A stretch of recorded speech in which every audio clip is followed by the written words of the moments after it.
have a tendency to get fixated on stuff. I just think I like to over-engineer. I guess it's German in me or whatever. So this transition into a new defense by the Dolphins is very, very interesting. And I'm a guy who likes to keep the motor running in the brain, in the noodle, and think about stuff, especially football strategy, things like that. So this has been occupying a lot of my time, and I've been thinking about it in the weeks leading up to the final firing of Josh Boyer. And the transition from this zero, exotic, kind of fickle, highly aggressive, and for a while, pretty effective defense into something else. Now that Flores is gone and Boyer's gone, we're going to move into something different. This is very, very interesting and very, very critical. So I love comments too. I got loads of comments and I go through all of them. Person's never played football before and they're 15, or they've played a ton of football and they're older. I respect all the comments I get. But if you've played big time football, I have a tendency to step back initially and take a student approach, because I know the game a little bit, but I've never played at a high level, a medium level, but certainly not a high level. It's a totally different animal. And when somebody like that comments, I got a big mouth, I got my opinions. I'm not going to just sit there and be a wet noodle, but I initially take that, hey man, this guy knows something, so shut up and listen. So I get a really, really great comment. I get great comments all the time, but this one was a really, really good, interesting comment from Darius Tahiti. Now, he's played Division I football. He's played against big-time pro players. He had tryouts and just about made a team. So this guy knows the game really well. He was a defensive back. So he gave this comment here a couple of weeks ago. He says, I like our defense, but I don't trust Boyer anymore and believe a switch to a 4-3 base and 4-2-5 will work wonders for this team. Let Chubb and Phillips get after the quarterback and Wilkins and Zach be people eaters. Wilkins as a 3-tech would be so great for him. So this is a guy who really knows. He's forgotten more about defense than I even know. So at first I was like, I don't know about Phillips in that role as a heavy run stopper, because in the 4-2-5 or 4-3 look, he's playing a D end. Now, I don't mind him inside or even as a DN on a pass rushing down, but sometimes in those, first down unknown or heavy run downs, I don't really feel comfortable. But I was like, this is really interesting. Let me sit on it and marinate with it. Now, something else popped in my head, and that is Channing Tindall. The Dolphins, they spent a third-round pick, 102 overall, on Channing Tindall to be a linebacker. Now, you might not like Chris Grier. You might love Chris Grier. You might be someplace in between, and we'd have different opinions about this, that, and the other thing. But one thing we can agree on, all of us, is Chris Grier will believe and stick with his picks a little bit longer than a lot of people. He believes that if his picks get time, they will develop. So he also believes that these picks are keys to the building of his team. So Tindall wasn't put in there to be a special teamer like he was this year, or be a spot player. So I think Channing Tindall is a key going forward. Now, one last note that I want to talk about is, I was like, we need a 3-4, some people 4-3, 4-2-5, or whatever. Brian Flores taught us something, okay? And that is, if you're played for a long time, you're an old-time guy, or you know the game for a long time, it used to be 4-3 was 4-3. Everybody ran 4-3, or they ran a 3-4. And then it became a little, the 3-4, 4-3 going to kind of merge together. This was like a new thing. But as offenses became more potent, the passing game became more easily accessible because the rules changes and enforcement, defenses had to adjust. So it's not about the name of the defense. And Flores was talking about it. He's like, you call him this, I call him that. It's about guys playing techniques and those techniques being massed together and creating a philosophy which could morph between downs and teams and whatever else. So let's not get fixated so much on the name, but kind of look at the groupings of talent, the groupings of technique, and the overall philosophy where we can kind of see it going forward with our collection of talent and with Channing Tindall in mind, as well as O'Darius' comment and everybody else's thoughts on what the situation is going to be. Savvy? So, I just want to say thank you for stopping by. I appreciate everything you guys do. I want to give you a shout out. Shout out to Ace Bread, my sponsor, because without them, this show ain't going down. Ace Per Head's betting software is the premier white label platform for bookies to manage their players and grow their sportsbook operation. Click the link in the description below to get set up in minutes. Ask for the Curtis promo and get a special introductory discount. All right, so before I get into it, I want to say something about I forget all the time, all kinds of stuff. Hand, I put a hole in it, big hole. And so I love my comments. I'm slow on my comments. I said in my previous Bills podcast, but I'll say it again. I do the hunt and peck thing, and now I'm down to this. My wife does this. I do this. So it's been slow. I'm going to get to it. I've been reading him and trying to get to him as quick as I can, but his hand's what they call screwed up in technical terms. So anyway, let's get into it here. Let's take a look at this collection of talent we have and kind of think what's the best way and what do we think the Dolphins will do as far as grouping techniques and philosophy. And at first I was a little bit hesitant what O'Darius was saying because, again, Phillips is the most critical piece and I want to see him be in the right situations all the time. But I was also fixated on this hardcore, we do this, we do that. And then I started spending a lot of time thinking. And I realized defenses are this collection of techniques, and let's see how it plays out. Now, Tindall, he's a fast guy, 6'2", 230, shoots like a bullet, physical, but his issue in college was slow recognition. So we don't really know what he's capable of other than his prototype and his strengths, because you can grow in a lot of the other stuff. So we got to work on the strengths because that's what Chris Greer drafted him for, and that's what we got to think. So at 6'3", 230, he's about 10, maybe 15 pounds bigger than Baker. We got Baker. You figure he's going to stay. Tyndale's a key. Now, Alf, from 3 yards per carry, I don't know if he played or not, but he's a big-time guy in the whole, sports coverage thing. I'm a small-time guy. He's a big-time guy. He shows up and throws some good thoughts. Now, I said in my last podcast, Landon Robbins is gone, He's probably gone. And he's like, well, not so fast. He's cheap. He can fill a spot. And he's really valuable on those rundowns. And I do agree. I could see him staying for that.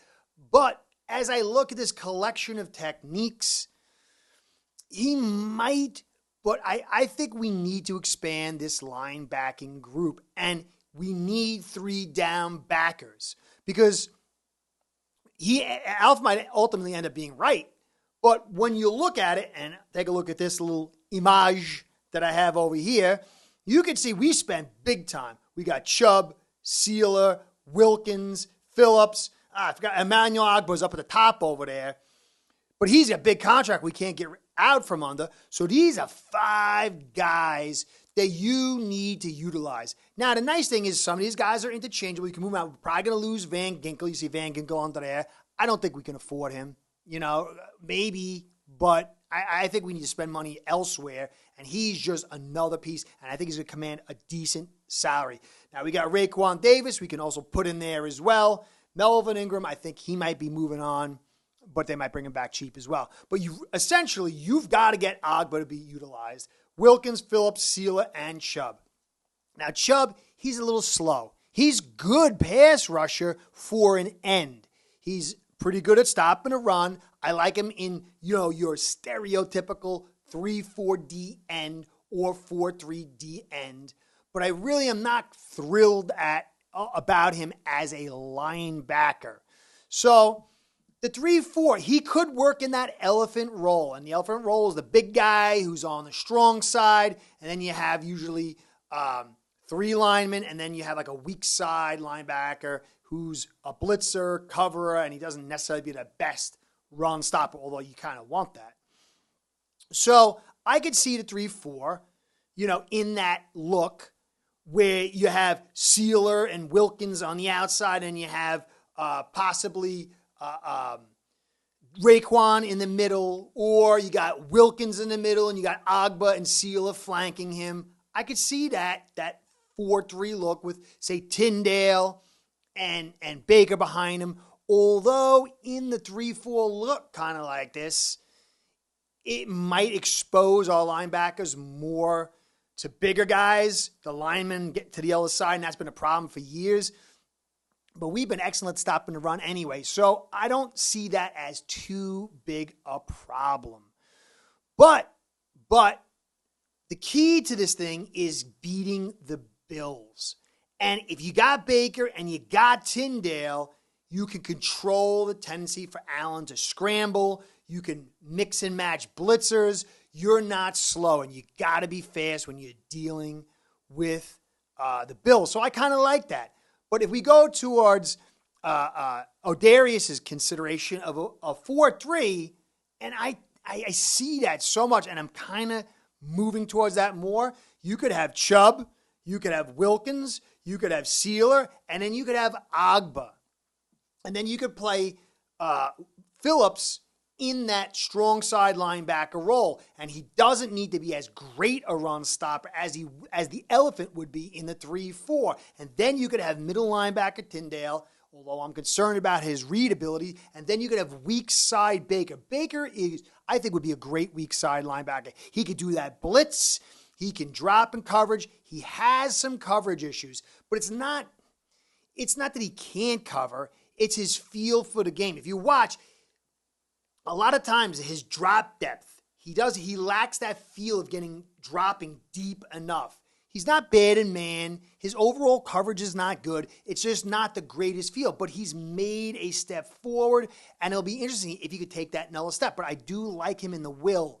I got to see Tindall in the Mike, though. We've been seeing a lot smaller Mikes than the old days, and he is ultra physical. And I could see this being a look in the 4-3 or the 4-2-5. You can run those in obvious pass downs where Agba can slide inside and Wilkins can come out and Sealer and Wilkins can switch. And then you got Chubb and then you got Phillips.